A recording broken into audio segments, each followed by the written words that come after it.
Old DW owes Mother Nature a big one. The U.S. Nationals boast the fastest field in funny car history. And Sammy Swindell has struck gold in California. Stay tuned for this and much more next up on Raceday.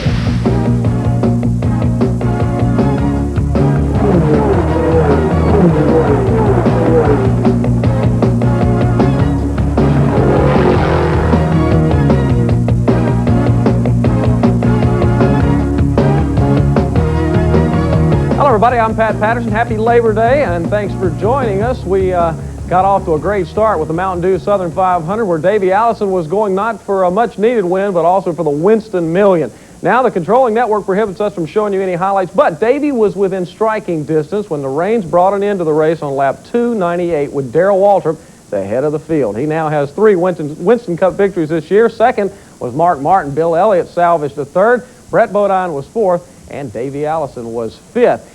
Checking now the points, Bill Elliott still leads, Davey Allison, Alan Kowicki, Harry Gant, and Mark Martin. Now, after the race, I talked with the owner of the second place car, Jack Roush, in our Rainick Sky Shot. First of all, congratulations, I guess, if you can get such a thing for second place. I know you would have sure liked them seeing them run the rest of the race this afternoon. Well, you know, it was going to be real close for us on mileage, and pitting on the back, as you know, was a pretty big problem for us. Every time we had a pit stop under a yellow situation, we'd come out at the back of all the cars that pitted on the front, which was, of course, most of the cars on the lead lap. And then the cars that we'd passed earlier were on front of us, as well as the cars that were lapped down were also in front of us on the bottom. So I don't think there was a situation where we come out with fewer than 15 or so cars to pass, even if we led before we went in. Jack, big news out of your camp. Apparently some sort of agreement has been struck with you and Mark Martin concerning 1993. Well, you know, the news, and some people might think it's big news, but you know, there is no change in our agreement from July the 15th. You know, we had an option on Mark for the 93 season that we exercised in July, and from the team's point of view, our business was really done. You know, Mark's commitment to the team and my commitment back to Valvoline goes through 1995, and there would be a pretty unusual circumstance for anything to upset that. But there's a lot of people wanting to make news around, and some other teams that would like to have a driver that wasn't already on their team to join them, and for that reason there's been a lot of pressure, but there really wasn't any serious consideration of a change. Jack, just 15 seconds or so. How about Wally Dallenbach's deal for next year?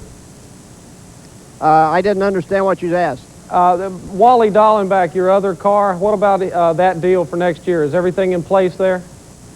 Yeah, Wally has made, of course, Wally's was a rookie program with Keystone, understanding that we had a ways to go with Wally to get him what he needed. But Wally's deal is for 6 years, and this is the first year of a 6-year deal with Wally. So we couldn't be happier with him, and I think that Keystone is pretty happy with all of us. So there's absolutely no question, and I think no pressure from any direction on that program.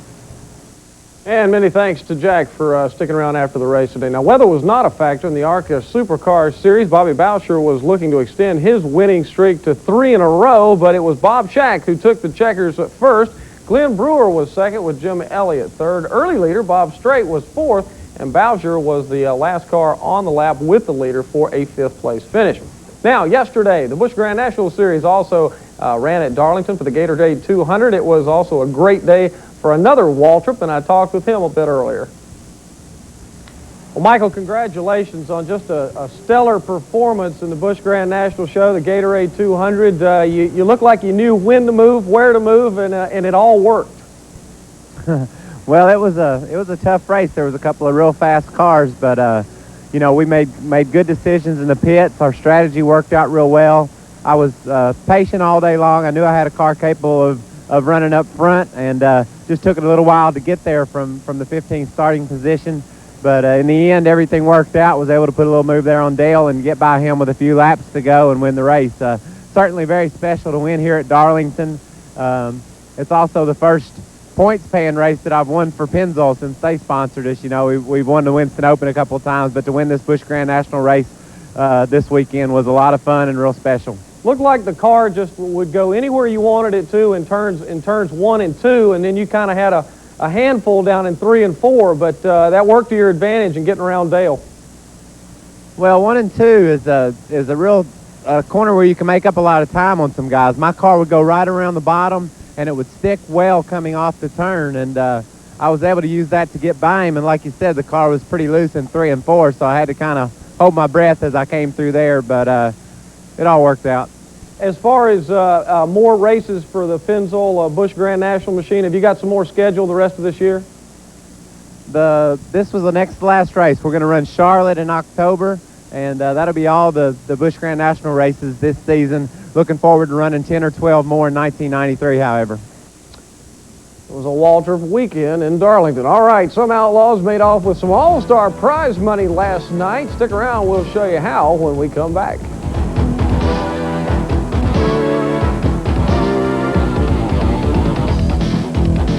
Dale Earnhardt moves to the inside. Now he's diving into the pit.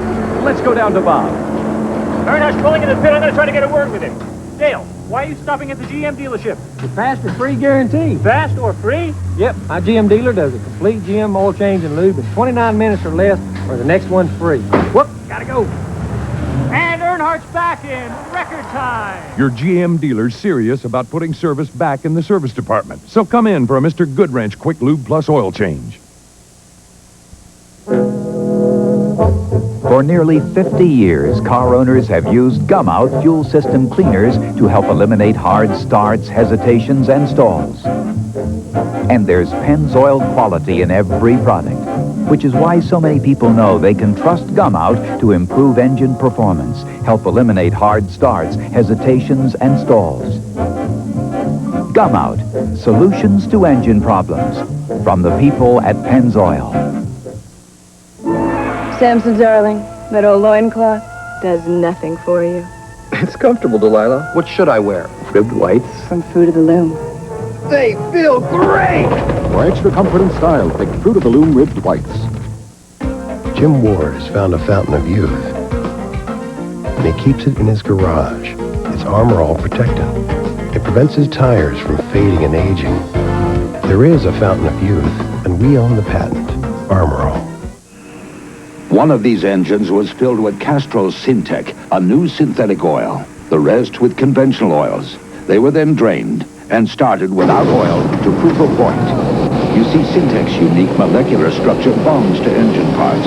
Lab tests show it leaves a layer of protection far stronger than conventional oil. And if Syntec protects this well now, imagine if you leave it in. Castrol Syntec protects in ways other oils can't.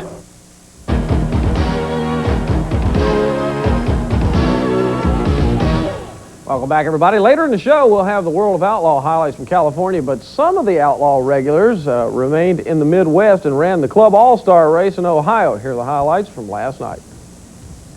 The race was a super sprint, meaning a very short race for Greg Hodnett, who stopped the 30-lap feature with this action in turn 2.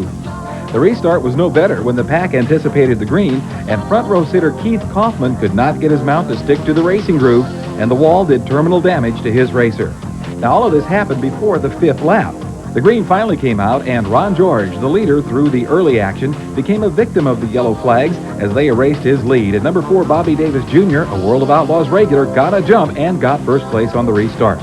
Another outlaw is number 5, Danny Lasowski, who didn't qualify well and fought his way up through the pack, here against number 8, Brooke Tatnell, for 3rd. Number 4J, Jeff Shepard, was an early top 5 contender, but a blown engine in the late stages left him with an 18th place finish. All the while, Davis motored on unchallenged and took the $5,000 first place money. The victory, though, was not as easy as it looked. We wasn't really good early, either though we did have fast time, but we just didn't feel that good, and we kind of struggled through the heat, which we made it, but the car never really felt good until the feature.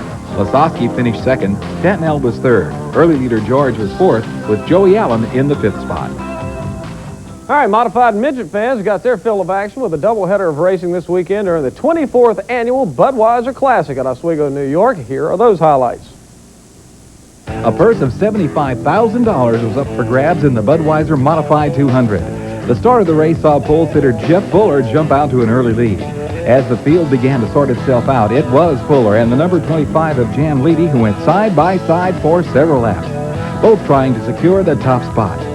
Then a three-way battle began to develop between the 8 car of Fuller, number 25 of Leedy, and number 77 of Doug Hevron, who was looking for any opening he could find. Each one eventually took their turn and sole possession of the number 1 spot. Near the midway point, Fuller ran into a little trouble and had to work his way back through the pack, hoping to catch Leedy and Hevron, who seemed to have checked out from the rest of the field. A late caution bunched the pack back up, and with less than 10 laps remaining, the blue car of Fuller dove low going into turn 1, picking off Hevron for second. With just 4 circuits left, it was time for Fuller to make his move for the lead, and again went low, overtaking Leedy, and he went on to take the checkered flag. Leedy remained in second, Charlie Rudolph was third, Tom Baldwin fourth, and Doug Hevron held on for fifth. Next, it was the mighty Midgets who made their way back on the track for a 25-lap sprint in the National Parts Peddler Midget Championship. The early going saw the 45 of Drew Finoro and the 12 of Joey Coy pull away from the field in a two-way battle for the top spot. Finoro held the lead for most of the race until a late restart saw Coy dive to the outside and pull away, leaving the Skoll Bandit to settle for second. John Coy Jr. was third, Mike Favuli was fourth, and USAC National Champion Mike Stryker was fifth. All right, thank you now. And now Raceday is proud to introduce a new feature that is designed to profile outstanding local speedways, which we all know make up the backbone of motorsports. We call it grassroots racing, and this week we'll go to Kentucky for a look at Louisville Speedway.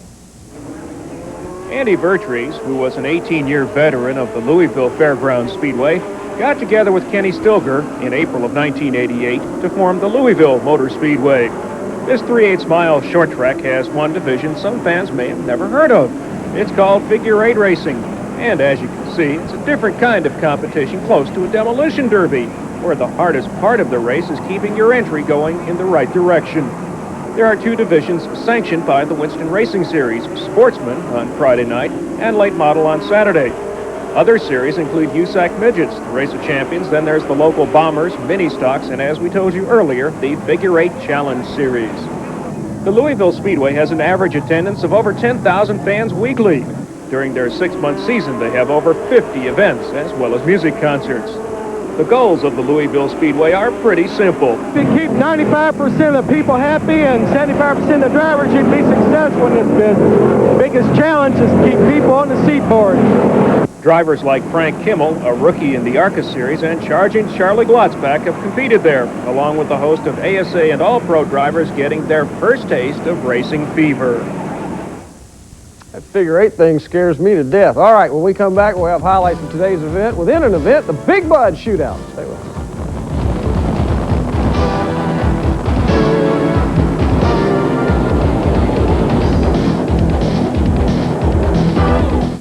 So, how do you spend your weekend? Mowing the grass? Watching the games on TV? Or maybe something a little less ambitious? We spend hours at the racetrack testing new innovations, developing new technology to make the Toyota you buy perform as well as it possibly can. After all, we wouldn't want you to lose any sleep over it.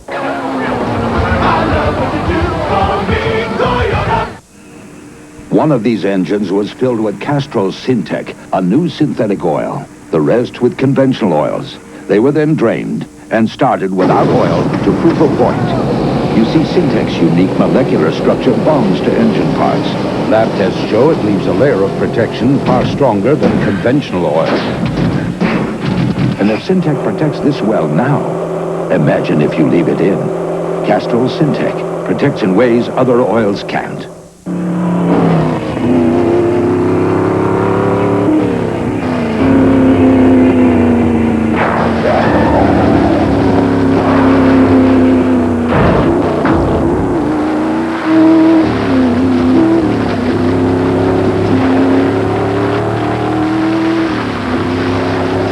In case you need to push your truck,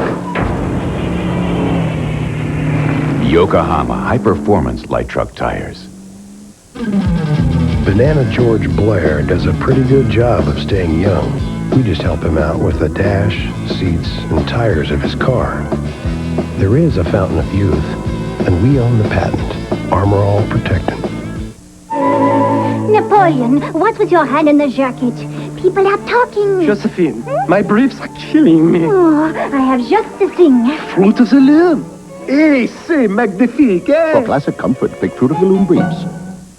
This is Charlie Chase. On the next Funny Business, Reba McEntire conquers the language barrier. Oh, this is fun. Crack shot Gary Morris meets his match during target practice. Lionel Cartwright's new video is anything but music to his ears. You're a dead man, Charlie. You're a dead man. And Kenny Rogers winds up in double trouble. Funny Business with Charlie Chase. Monday, 10 p.m. and 1 a.m. Eastern on TNN. Raceday is brought to you in part by Gum Out, quality automotive products providing solutions to engine problems. Welcome back, everybody. Back in the 70s, the Chrysler Corporation dominated many forms of auto racing, but virtually disappeared from competition in the 80s. Well, earlier today, I talked with Joe Hilger from the Mopar division of Chrysler about their continued involvement with NHRA drag racing and possible increased motorsports participation. All right, Joe, first of all, Mopar has been very committed to racing over these past years, and I guess the biggest question is how committed is Mopar right now to motorsports, and where might that commitment lead us in the coming years? Well, Pat, we've been in drag racing a long time, as you know. It goes way back into the 50s, and the Mopar heritage continues. We're excited about this year, and we're looking for big things next year. We just did some research in the Mopar parts area, and we're finding that almost 80% of our customers follow motorsports, and almost 70% of those follow NHRA drag racing and IHRA drag racing. So we're excited about our involvement, and we hope it continues, and we're looking for good things next year, too. Well, let me ask you this, Joe. Is there any possibility of Mopar's involvement in other areas of motorsports besides drag racing? I know that you have involvement in those other areas, but can you tell us a little bit about that? Well, a lot of people like to see us go NASCAR racing and IndyCar racing, a lot of venues. I guess it's a matter of resources and time commitment. We got a lot of new cars to launch right now, so we're going to be spending our time there. And so for us right now, in the Mopar side, drag racing is we're going to be spending our time here. What the brands do, what the corporation does, I think time will tell. But when we do it, if we do it, we want to do it right. Has the motorsports involvement been really supported by the dealer network, the Mopar dealers around the country, Joe? Oh yeah, and it continues to grow. We're getting more and more service and parts managers involved. The dealers see the benefit of being out here. You know, there's going to be over 100,000 people at this event with the Mopar Parts Mile High Nationals and the Summer Nationals. The dealers are seeing why our involvement is so important and how they could get involved also.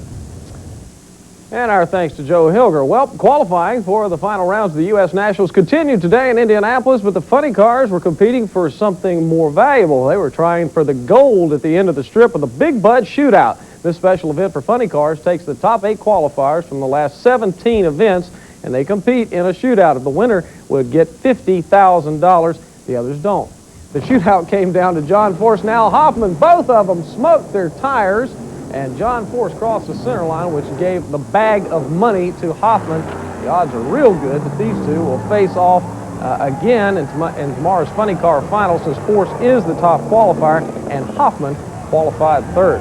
Way to go, Al, $50,000. Now, in this week's Polaroid 35mm high-definition film snapshot of the week, it comes from Scott Furman of Hanover, Pennsylvania. Scott sent us a shot of the driver who he thinks will be taking over the duties of King Richard Petty at the end of this year. It's his 5-year-old son, Alan. For this photo, Scott will receive a Polaroid 35mm camera, high-definition film, and will be eligible for our grand prize drawing, where he could win a trip to Charlotte, North Carolina, attend the Fast Track Driving School, and be our guest here at Raceday. Now here's how you can enter. To enter the Polaroid 35mm high-definition film snapshot of the week contest, send your photograph of any racing subject with your name, address, and phone number to Raceday Contest, P.O. Box 999, Harrisburg, North Carolina, 28075. All photos become the property of Raceday and cannot be returned. And we'll be back. We'll check in on the World of Outlaws to see if Slammin' Sammy Swindell continue to dominate the California Tour. Stick around.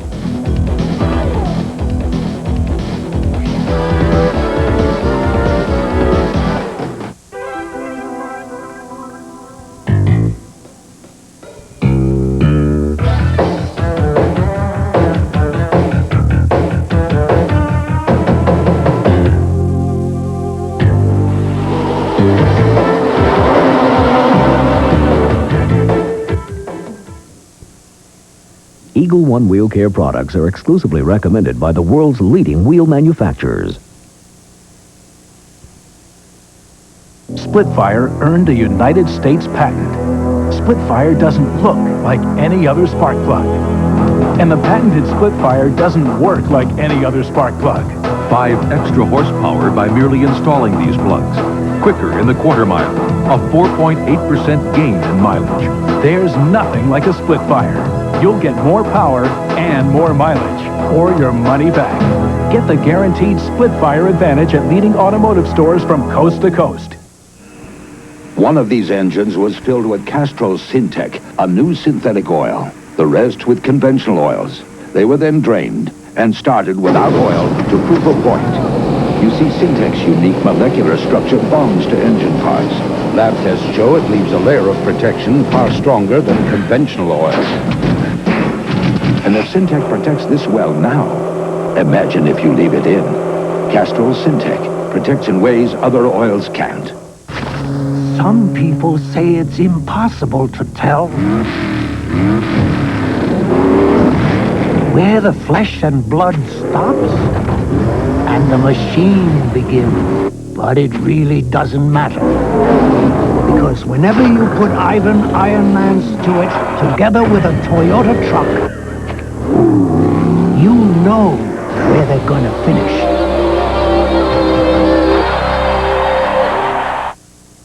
Raceday is brought to you by Toyota Motorsports, where technology on a fast track is built into every Toyota car and truck you buy.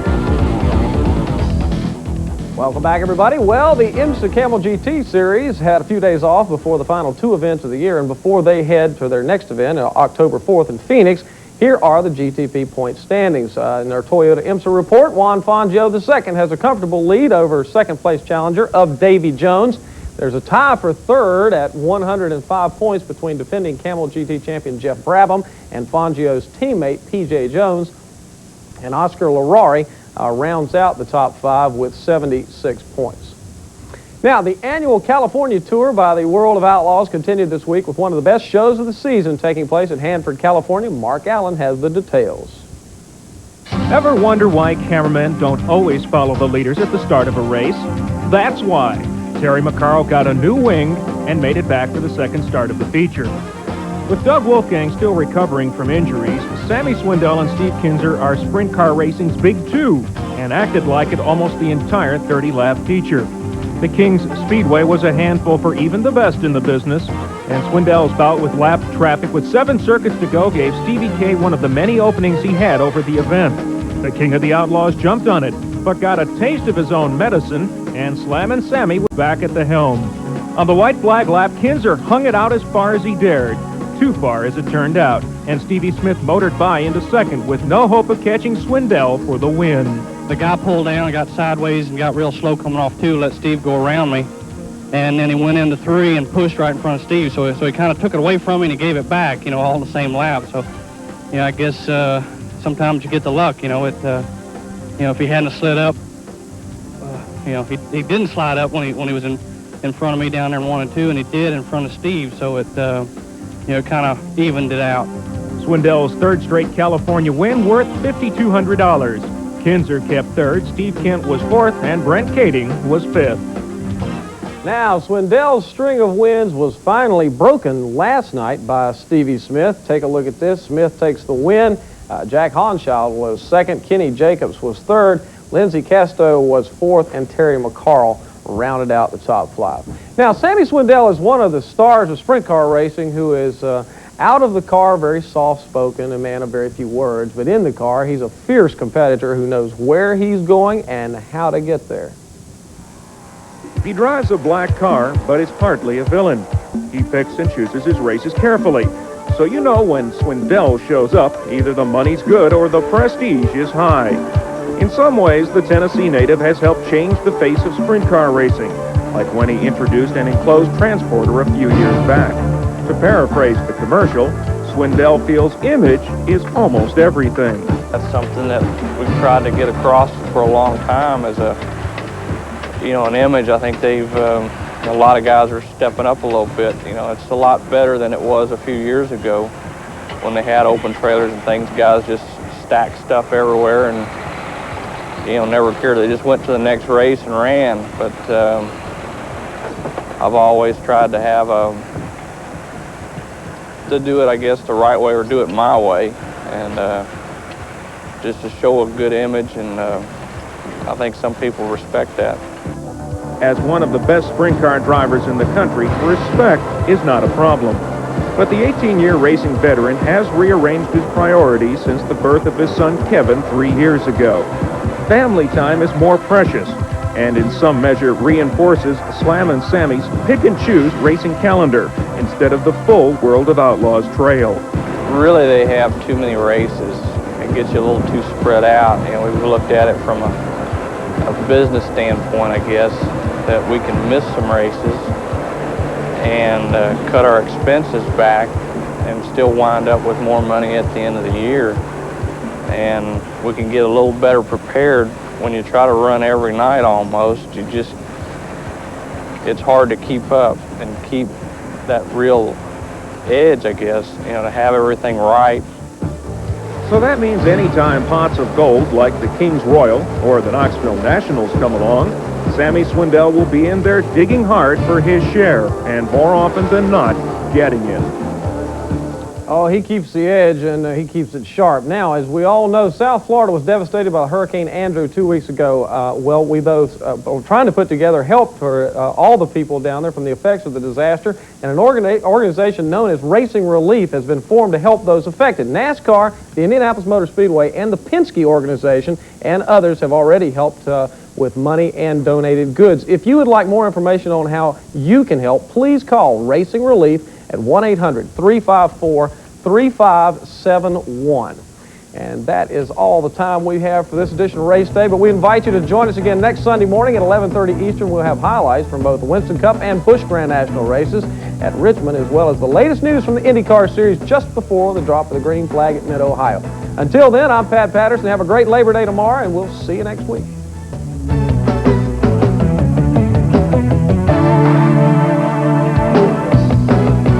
Guest of Race Day, stay at the luxurious Hyatt Charlotte at South Park, conveniently located in Charlotte's exclusive South Park district. Feel the Hyatt touch by calling 1-800-233-1234. Communications provided by Racing Radios, the official communications of NASCAR, CART, IMSA, NHRA, IHRA, and ARCA. And Corporate Image, the official supplier of sportswear for Race Day, and the exclusive merchandiser of Richard Petty's 1992 Fan Appreciation Tour. For a catalog or to order by phone, call 1-800-467-RACE. The exciting world of speed and beauty, next on TNN. An entertainment legend in his last interview. You load 16 tons, and what do you get? Another day older and... Dinah Shore, a special conversation with Tennessee Ernie Ford. Monday at 9 and midnight Eastern on TNN. Couldn't get the picture. Maybe you can read the writing on the wall. The message is real simple. Watch for George Jones Thursday on Nashville Now.